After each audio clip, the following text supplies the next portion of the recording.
تم مارکیٹ جاتے ہو آج رمضان کی عیدوں کی تیاری کے لیے، دیکھتا ہوں مارکیٹ بھری رہتی ہے، اپنے بچوں کی من پسند کپڑے خریدتے ہو۔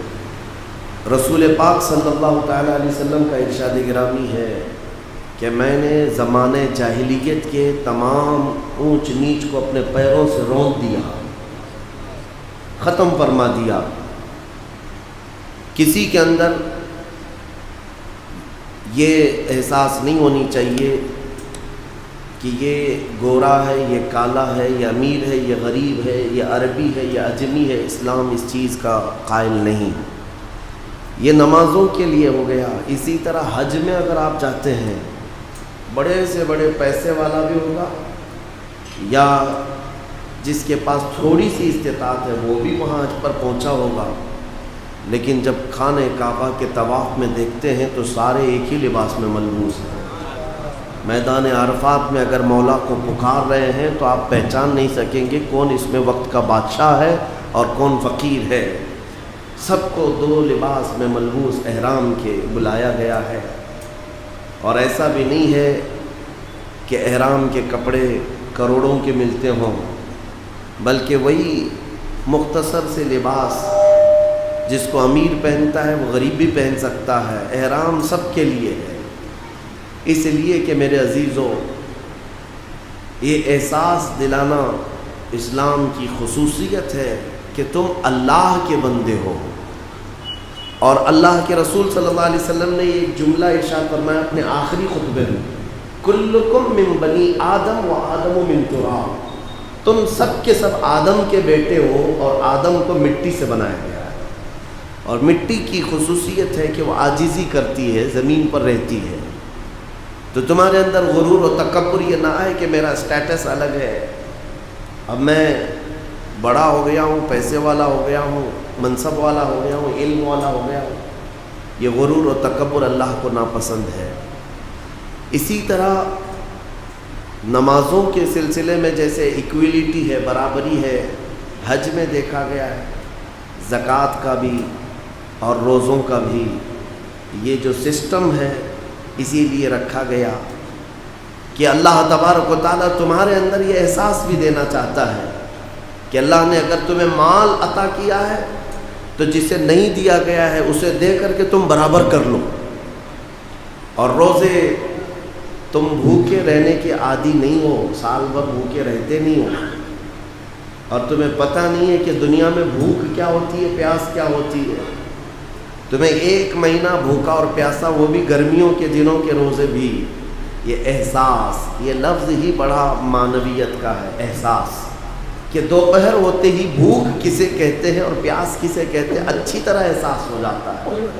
اور اس کے بعد تمہیں پتہ چلے گا کہ مجھے تو اللہ تعالیٰ نے سال میں ایک مرتبہ فرض کیا ہے اور میں روزہ رکھ رہا ہوں خوشی سے، لیکن دنیا کے بہت سارے علاقے ایسے ہیں جہاں نہ چاہتے ہوئے بھی ان کے پاس ایک وقت کا کھانا میسر نہیں ہے۔ میں کل ہی اپنی اسٹڈی میں دیکھ رہا تھا، میں آپ کو بتاتا ہوں، پوری دنیا میں جو غلہ اناج آتا ہے، کھانے پینے کی چیزیں کتنی ہوتی ہیں، پوری دنیا میں کتنی کوانٹٹی میں یہ نکلتا ہے؟ تقریباً 1200 کروڑ لوگوں کے کھانے کا انتظام سال بھر ہو جاتا ہے، جبکہ دنیا کی آبادی 6.5 ارب ہے، یعنی تقریباً 650 کروڑ، لیکن اناج اور غلہ جو ہے آبادی سے ڈبل نکلتا ہے زمین سے۔ یہ اللہ تعالیٰ کی قدرت ہے اور اس کے انتظامات سے۔ 6.5 ارب آبادی ہے، 650 کروڑ آبادی ہے، اور 1200 کروڑ لوگوں کے کھانے کا غلہ، اناج یا پھل فروٹ جو بھی غذائیں ہیں وہ دنیا میں سال بھر میں جمع ہو جاتی ہے۔ لیکن حیرت کی ایک رپورٹ اور بھی ہے کہ ہر سال 200 کروڑ لوگ ایسے ہیں جن کو دوسرے وقت کا کھانا ہی نہیں ملتا۔ پھر اتنا کہاں جاتا ہے؟ یہ اناج کہاں جاتا ہے؟ یہ غلہ کہاں جاتا ہے؟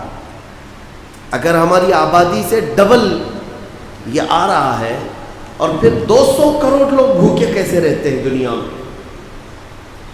بلو آف پوریٹی جس کو کہا گیا ہے، غریبی کی سطح سے نیچے ایسی زندگی گزار رہے ہیں کچھ لوگ، یقیناً پھر تمہیں اسی اسلام کے نظام کو سمجھنا ہوگا۔ مسئلہ یہ ہے کہ دنیا میں غلہ اناج 1200 کروڑ لوگوں کا تو آ رہا ہے، لیکن اس پر قبضہ شاید 1 ہی کروڑ لوگوں کا ہوگا۔ بڑے بڑے امیروں کا اس پر قبضہ ہے، جن کے پاس ضرورت سے زیادہ مال ہے، ضرورت سے زیادہ کھانا ہے، لیکن وہ اپنے ہاتھ بلند نہیں کرتے، نہ ہی ہاتھ دراز کرتے ہیں کہ ان کے گھر سے اناج کسی اور کے گھر تک جا سکے۔ بات یہی ہے، یہی ذخیرہ اندوزی 200 کروڑ لوگوں کے بھوک کا سبب ہے، ان کی وجہ ہے۔ یہ ان سب کے قاتل ہیں۔ آپ کو پتہ ہے، دنیا کی رپورٹ نکالیں آپ، ہر سال لاکھوں لوگ سے بھوک کی وجہ سے مر رہے ہیں، آج بھی مر رہے ہیں، صرف برداشت نہیں، بھوک کی وجہ سے مر جاتے ہیں۔ کئی علاقے ایسے ہیں، میں خود اپنے زمانے طالب علمی کی بات بتاؤں، افریقہ کی سرزمین پر کئی ایسی بستیاں آج بھی ہیں، وہ لوگ سیدھے گھاس نکالتے ہیں اور ابالتے ہیں اور کھا جاتے ہیں، زمین کی گھاس نکالتے ہیں، پانی میں ابالتے ہیں اور کھا جاتے ہیں۔ بسا اوقات وہ لوگ پھینکے ہوئے دانے یہ اٹھا کر کے کھا لیتے ہیں۔ میرے عزیزوں، بہت عجیب سی چیزیں ہم نے وہاں پر دیکھی ہیں۔ ستو جو ہے گیہوں کے آٹے کا، اور اس میں شکر ڈال کر کے پرانی غذا ہے، گیہوں کے آٹے کو بھون لیا جاتا تھا اور پھر اس میں شکر ڈال کر کے گھول کر کے اس کو کھا لیا کرتے، اس کو ستو کہتے ہیں۔ یہ پہلے سے چلا آ رہا ہے، اور یہ جب کسی کے پاس کوئی چیز نہیں ہوتی ہے تو ستو کھایا کرتے تھے، اور بتایا جاتا تھا کہ ہمارے پاس کچھ بھی نہیں ہے، ستو کھاتے ہیں۔ لیکن ہم نے افریقہ میں ستو دیکھا ہے، یہ جو دھان کی یا گیہوں کی جو بالیاں سوکھی ہوئی ہوتی ہیں، یعنی جس پہ سے دانے نکالنے کے بعد جو بھوسا ہوتا ہے، اس بھوسے کو پیس کر کے اس کو گھول کر کے کھاتے ہیں اور اس کو ستو کہتے ہیں، دانے نہیں، بھوسے۔ میرے عزیزوں، مجھے یہاں پر ایک بات کرنی ہے، دنیا کے فقر کا اور اس کی غربت کا علاج کہاں ہے؟ کون علاج کرے گا؟ بڑی بڑی طاقتیں آج موجود ہیں، اور آج دنیا میں طاقت کے اظہار کے لیے ان کے پاس اگر کوئی چیز ہے تو پیٹروٹ میزائل ہے۔ ہر بڑی کنٹری اپنے اسلحے دکھا کر کے اپنی طاقت کا اظہار کر رہی ہے۔ امریکہ اپنی دادا گیری اگر دکھاتا ہے تو اپنے میزائلوں کے ذریعے سے، ہتھیاروں کے ذریعے سے، رشیا اپنے نیوکلیئر بموں کے ذریعے سے دکھا رہا ہے کہ میرے پاس اتنی طاقت ہے۔ پوری دنیا میں ان ظالموں اور جابروں کے پاس ایسا حل نہیں کہ ان 200 کروڑ لوگوں کی بھوک کا علاج کر سکیں۔ تمہیں پتہ ہے، آج جو جنگیں چل رہی ہیں، مسلسل پوری دنیا میں ایک جگہ سے دوسری جگہ یہ وار کرتے ہی رہتے ہیں۔ رشیا اور یوکرین کی جنگ کے سلسلے میں ابھی چند دن پہلے میں نے کسی کا ایک رپورٹ پڑھا تھا، پر ڈے جو میزائل اٹیک کرتے ہیں یا پھر جنگوں میں جو خرچہ ہوتا ہے وہ $20 ملین کا ہے۔ $20 ملین جو ہمارے ہاں کئی 100 کروڑوں میں چلا جائے۔ میرے عزیزوں، یہ $20 ملین ہے یا پھر دوسری کرنسی ہے میرے ذہن میں نہیں، لیکن پر ڈے صرف اور صرف دھواں میں اور بارود میں یہ خرچ کر جاتے ہیں، لیکن غریبوں کے حلق تک ایک لقمہ نہیں پہنچا پاتے۔ ملک شام، ملک یمن، وہاں جانے والی آج تنظیمیں موجود ہیں، وہ جب وہاں کی اخبار بھیجتے ہیں تو دل پسیج جاتا ہے کہ کیا کریں۔ پورے ملک شام پر اتنے بم اور بارود برسائے گئے ہیں کہ وہاں تقریباً 50 لاکھ لوگ بے گھر ہیں، جن کے گھروں کی چھتیں اڑ چکی ہیں، ملبہ ہے، ڈھیر ہے، کچھ نہیں ہے۔ برسوں سے کمائی ہوئی کی محنت کے پیسوں سے جو گھر بنائے ہوں گے وہ سب ملبے کا ڈھیر ہے۔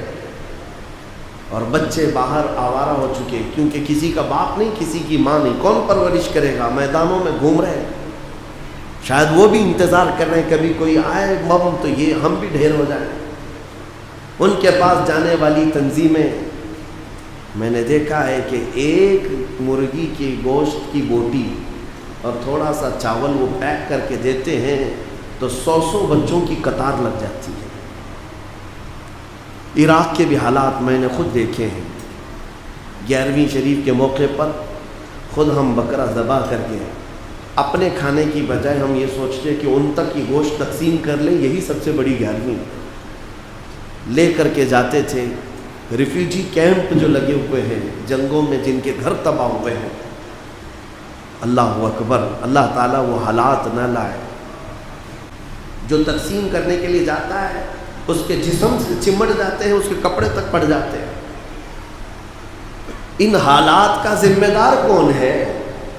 یہ میں ان اسلامی ممالک کی بات کر رہا ہوں جہاں صدیوں سے اسلام ہے، یمن ہو، عراق ہو، شام ہو، اور پھر بھی سینہ تان کر کے آج دبئی کے بادشاہ گھوم رہے ہیں، ایک ایک گھوڑا 90 کروڑ کا خریدتے ہیں۔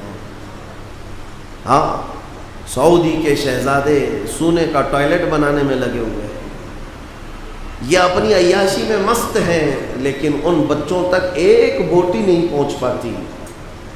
میرے عزیزو، میں پوچھنا چاہتا ہوں، پوری دنیا کے پاس اس کا علاج اگر ہوتا تو اب تک غریبی ختم ہو چکی ہوتی۔ پوری دنیا کا نظام فیل ہے غربت کو ختم کرنے کے لیے۔ غربت کو اور ان کی بھوک کو ختم کرنے کا اگر کسی کے پاس نظام ہے تو وہ محمد رسول اللہ کے پاس ہے، رسول کریم صلی اللہ تعالیٰ علیہ وسلم کا نظام ہے۔ تمہیں میں بتاتا ہوں مدینہ طیبہ کے حالات کیا تھے جب رسول پاک صلی اللہ تعالیٰ علیہ وسلم کی وفات ہوئی۔ اس دن میرے آقا صلی اللہ تعالیٰ علیہ وسلم کے گھر میں، خود حضور کے گھر میں، حضرت عائشہ صدیقہ فرماتی ہیں جس رات میرے آقا کی آخری تھی میرے حجرے میں، اس دن ہمارے گھر میں چراغ جلانے کے لیے تیل نہیں تھا، چراغ میں ڈالنے کے لیے تیل نہیں تھا۔ آخری رات حضور پاک صلی اللہ تعالیٰ علیہ وسلم، میں یہ کہتا ہوں وہ نور علی نور، چراغ کی ضرورت نہیں تھی، لیکن زندگی گزارنے کے لیے جو طریقے میرے آقا نے اپنائے وہ اپنی غریب و امت کے لیے، کہ ان کو تسلی ہو سکے۔ اب میں یہ کہنا چاہتا ہوں میرے عزیزوں، حضور کی وفات کے بعد 2.5 سال سیدنا ابوبکر صدیق کا زمانہ آیا، خلافت صدیقی، اور نظام پورا اسلامی قائم ایسا تھا، زکوٰۃ سب برابر نکالتے رہے، غریبوں کا احساس کرتے رہے۔ 2.5 سال کے بعد سیدنا عمر ابن خطاب کا زمانہ آیا، حضرت عمر فاروق رضی اللہ تعالیٰ عنہ کے زمانے کے ابھی 2-3 سال نہیں گزرے، 2-3 سال نہیں گزرے، حضرت معاذ بن جبل جو یمن کے گورنر تھے، وہاں لوگوں کی جو زکوٰۃ نکلتی تھی، لوگ لا کر کے معاذ بن جبل کے پاس جمع کرتے اور کہتے کہ آپ مدینے بھیج دیں، جو ضرورت مند ہے ان میں تقسیم کر دیں۔ حضرت معاذ بن جبل نے وہ زکوٰۃ پوری جمع کی اور مدینے بھیج دیا۔ حضرت عمر فاروق رضی اللہ تعالیٰ عنہ امیر المومنین ہیں، جب یمن سے زکوٰۃ آئی مدینے میں، آپ نے اعلان کیا پورے مدینے میں ایک گھر بھی ایسا نہیں جو زکوٰۃ لینے کا اہل ہو، ایک گھر بھی نہیں۔ سبوں نے ہاتھ اونچے کر لیے کہ ہم زکوٰۃ کے مستحق نہیں، اللہ نے ہمیں مالک نصاب بنایا۔ حضور کے زمانے میں، یعنی ابھی تھوڑے سال پہلے ہی غربت ایسی تھی کہ ایک کپڑے پر ایک صحابی پوری زندگی گزار رہا کر رہے تھے، لیکن کون سا نظام ہے جو یہ تبدیل کر دیا؟ یہاں تک کہ حضرت عمر کا زمانہ ایسا ہے کہ مدینے میں لوگ اپنی زکوٰۃ لے کر باہر نکلتے تھے کہ کوئی ہے مستحق تو ہماری زکوٰۃ لے لے۔ مدینے کے گھر نہیں تھے، زکوٰۃ لینے والے نہیں رہ گئے، دینے والے ہو گئے۔ حضرت عمر نے وہ زکوٰۃ واپس بھیجی، پھر یمن حضرت معاذ بن جبل کو کہا کہ مدینے میں کوئی مستحق نہیں، بہتر ہے کہ یمن کے غریبوں میں تقسیم کریں۔ حضرت معاذ بن جبل کے پاس یہ زکوٰۃ واپس گئی۔ پھر حضرت معاذ بن جبل نے دوسرا خط لکھا، کہا امیر المومنین پورے یمن میں تقسیم کر دیا گیا اور یہاں زکوٰۃ لینے والا کوئی ہے نہیں، اس لیے مدینے بھیجا گیا ہے۔ اندازہ کریں جہاں جہاں میرے مصطفیٰ کے غلام گئے غریبی سے انہیں آزاد کرایا ہے۔ احساس اسی چیز کا نام ہے، خود کھا کر کے اپنے عیش کی فکر کرنا اور دوسروں کی فکر نہ کرنا، یہ اسلامی مزاج ہے ہی نہیں۔ میں جو رپورٹ آپ کے سامنے رکھا ہوں اسی سے آپ اندازہ کر سکتے ہیں کہ دنیا میں اگر 1200 کروڑ لوگوں کا کھانا دستیاب ہوتا ہے سال بھر میں، جبکہ آبادی 650 کروڑ ہے، اور پھر رپورٹ یہ بتاتی ہے کہ ہر سال 200 کروڑ لوگ بھوکے رہ جاتے ہیں، تو یہ جاتا کہاں ہے؟ صرف اور صرف یہی وجہ ہے کہ یہ جن کے پاس مال آتا ہے ان کے ہاں دوسروں کا احساس مر چکا ہے، احساس ختم ہے۔ تم خود اپنے گھروں میں جھانک کر کے دیکھ لو۔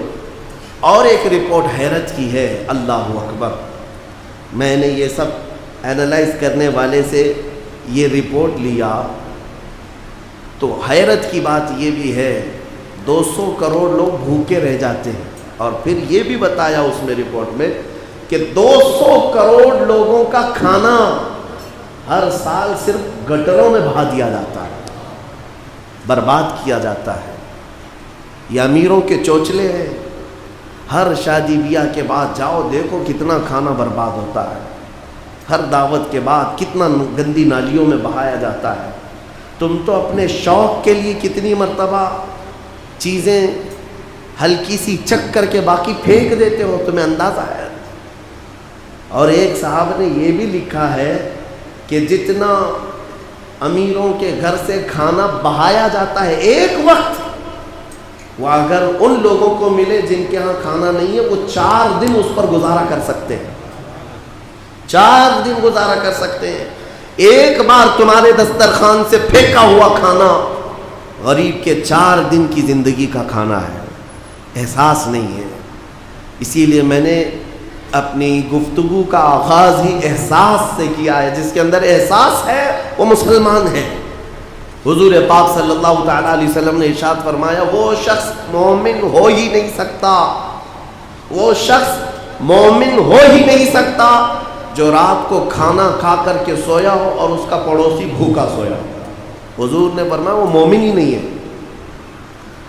بڑا لفظ ہے، مومن نہیں ہو تم اگر تمہارے پڑوس میں کوئی بھوکا سو گیا۔ آپ بولیں گے ہم کو کیا پتا ہے کون بھوکا سو رہا ہے کون کھا رہا ہے؟ تبھی تو ہم کہتے ہیں احساس پیدا کرو، احساس۔ جس دن تمہارے اندر احساس آئے گا ہر ایک کے چہرے سے پہچان لو گے تم کہ کون بھوکا ہے اور کون سیراب ہے۔ احساس نہ ہو تو بھیڑ سے گزرتے چلے جاؤ گے، تمہیں کسی چیز کا احساس نہیں ہوگا، کون بیمار ہے کون کیسا خوشحال ہے۔ کیا اپنے گھروں میں تمہیں جس سے محبت ہوتی ہے اپنے بچوں سے، آپ تھک ہار کر کے باہر سے آئیں، دن بھر گھر میں نہ رہیں، تمہارا بچہ اگر کسی کونے میں دبک کر کے بیٹھا رہے، منہ اترا رہے، تم اسے پوچھے بغیر ہی کہو گے کیا میرا بیٹا بیمار ہے؟ چہرے سے لگ رہا ہے۔ یہ کون سی چیز ہے جو تمہیں بتا رہی ہے؟ یہی احساس۔ صرف چہرہ تمہیں بتا دیا اپنے بچے کا کہ آج یہ بچہ میرا بیمار لگتا ہے، یہ جس طرح سے خوشحال رہتا تھا آج نہیں نظر آ رہا ہے۔ یہی احساس پوری امت کے ساتھ ہو تو تمہارا ایمان کمپلیٹ ہو جائے گا، ایمان مکمل ہے۔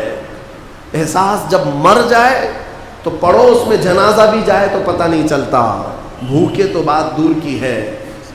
ہاں شہروں کی ہم نے زندگیاں دیکھی ہیں، ایک بلڈنگ میں رہتے ہیں، سالوں ہو گئے، پڑوس کے فلیٹ میں کون بیمار ہے اور کون مر رہا ہے کسی کو پتہ نہیں، سب اپنی اپنی زندگی میں مست ہیں، سیلفش زندگی، اور اس کو دنیا ماڈرن کلچر کہتی ہے۔ یعنی یہ پوش لوگوں کی زندگی ہے کہ دوسروں کے گھروں کے بارے میں کچھ پتہ ہی نہ رہے۔ نہیں میرے عزیزوں، میرے مصطفیٰ کریم صلی اللہ علیہ وسلم کا نظام تو وہ ہے کہ ایک جنگ میں 3 صحابہ ایسے ہیں جو اپنے بھائی کی پیاس کی وجہ سے اپنی جان دے دیے، اپنی جان تک دے دیے، خود زخمی گرے ہوئے ہیں میدان میں، پیاس کی شدت ہے، لیکن دوسرے بھائی کے آواز آئی کہ مجھے پیاس لگی ہے، اپنا پانی قربان کر دیا، نہیں اسے پہلے پلا دو۔ یہ احساس ہے، یہ احساس ہے۔ اور اگر احساس نہ ہو تو یہ سیلفش زندگی، کسی کو کچھ بھی ہو جائے پتہ نہیں چلے گا۔ تمہیں پتہ ہے میرے آقا صلی اللہ تعالیٰ علیہ وسلم کا احساس کتنا تھا؟ نبی اکرم صلی اللہ تعالی علیہ وسلم اس قدر حساس تھے، خاص طور پر غریبوں کے لیے۔ صحابہ فرماتے ہیں ایک بار مسجد نبوی شریف میں ہم بیٹھے تھے، مسجد نبوی شریف میں رمضان کا موقع ہے، دسترخوان بچھا ہوا ہے، افطار کا وقت ہے۔ افطار کے وقت یہاں کس کو ہوش رہتا ہے، بلکہ ساری چیزیں میرے سامنے آ جائیں، دوسرے کو ملے نہ ملے، یہ تو بھوک کے بعد ایسا احساس پیدا ہونے لگتا ہے۔ صحابہ کہتے ہیں بڑی پورے دسترخوان پر 70 کے قریب صحابہ ہیں اور دودھ کا ایک پیالہ ہے، حضور پاک دسترخوان پر بیٹھے، افطار کے عین قریب حضور پاک صلی اللہ علیہ وسلم اپنی زوجہ عائشہ صدیقہ سے کہتے ہیں رضی اللہ عنہ، عائشہ باہر دیکھو کوئی مسافر تو نہیں رہ گیا جو دسترخوان پر آنا ہے۔ یہ احساس حضور پاک صلی اللہ علیہ وسلم افطار کے لیے بیٹھے۔ حضرت عائشہ کہتی ہیں میں نے کھڑکی سے جھانک کر دیکھا، جنت البقیع کے پاس ایک درخت کے نیچے ایک آدمی اپنی سواری باندھ رہا تھا اور لگتا تھا کہ کہیں سفر سے آیا ہے۔ ام المومنین نے پکار کر کے کہا ہاں یا رسول اللہ کوئی مسافر نظر آتا ہے۔ میرے آقا دسترخوان چھوڑ کر کے اٹھ گئے، کوئی لمبے سفر سے آیا ہے، کوئی لمبے سفر سے آیا ہے۔ میرے آقا صلی اللہ تعالیٰ علیہ وسلم اس آئے ہوئے مسافر کو لینے کے لیے گئے، افطار پہ چند لمحے باقی رہ گئے ہیں۔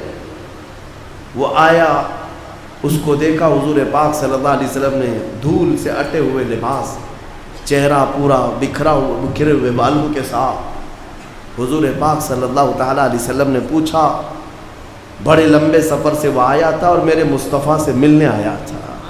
میرے آقا نے پوچھا کچھ کھائے پیے؟ کہا نہیں۔ نبی اکرم صلی اللہ تعالیٰ علیہ وسلم ہاتھ پکڑ کر کے دسترخوان پر لائے اور جو دودھ کا پیالہ تھا پورا کا پورا اس مسافر کو دے دیا۔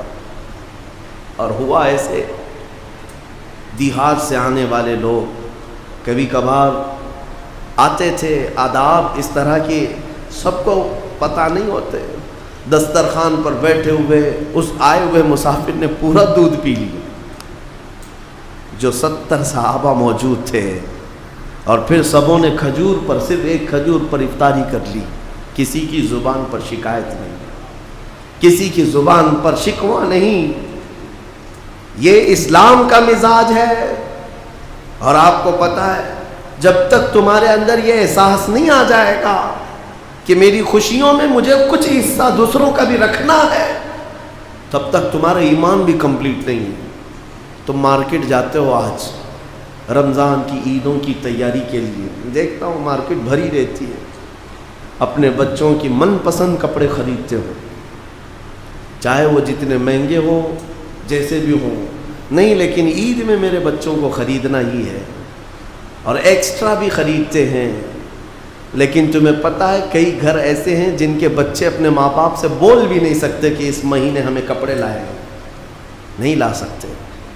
کیا یہ احساس کسی کے اندر ہے کہ جب میں شاپنگ کروں تو ایک ڈریس ایکسٹرا لے لوں، ایک نیا جوڑا ایکسٹرا لے لوں، تاکہ میں وہاں تک پہنچا دوں جس کے بچے کے باپ کے اندر خریدنے کی طاقت نہ ہو، تاکہ عید میں وہ بھی ہمارے ساتھ شامل ہو سکے؟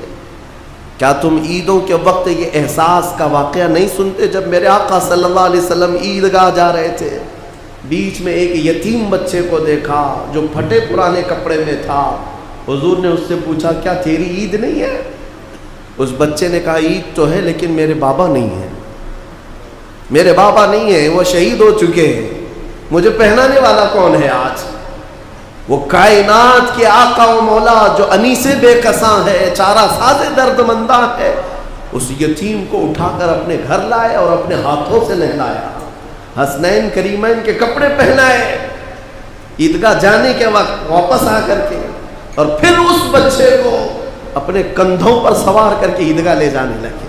کون ہے یہ جو احساس رکھتا ہے؟ حسن و حسین انگلی پکڑ کر کے چل رہے ہیں اور یتیم بچہ کندھے پر سوار ہے، مصطفیٰ کریم کے کندھے پر سوار ہے۔ بلکہ اس دن دیکھنے والے صحابہ اش اش کرتے رہ گئے، اور کئی بچے تو یہ تمنا کرتے رہ گئے کاش ہمارے بھی باپ مرے ہوتے تو میرے آقا کندھے پر اٹھائے ہوتے، یتیم ہوتے ہم میرے عزیزوں، یتیموں کا حقیقی اس دنیا میں کوئی چارہ ساز درد منداں ہے، بے کسوں کا انیس کوئی ہے تو میرے مصطفیٰ کی ذات۔